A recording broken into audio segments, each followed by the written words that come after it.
ഇനി പൂനാവാല ഫിൻകോപ്പിന്റെ ഒരു വ്യൂ ആണ് അറിയേണ്ടത്. നമ്മൾ സ്റ്റോക്ക് നോക്കുമ്പോൾ 0.71% ഒരു നേട്ടമാണ് രേഖപ്പെടുത്തിയത്. 414 ലാസ്റ്റ് ട്രേഡർ പ്രൈസ് ആയിട്ട് കാണുന്നത്.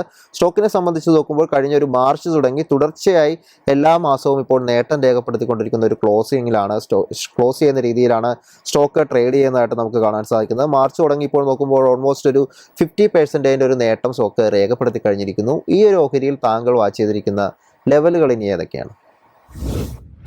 പൂനാവാല ഫിൻകോപ്പിന്റെ കേസിൽ long term and short term trend രണ്ടും ബുള്ളിഷായി തന്നെ തുടരുന്നു. കൈവശം ഓൾറെഡി ലോങ് പൊസിഷൻ ഉണ്ടെങ്കിൽ നമ്മൾ 400 രൂപയുടെ സപ്പോർട്ടായിരിക്കാം ശ്രദ്ധിച്ചിരിക്കേണ്ടത്.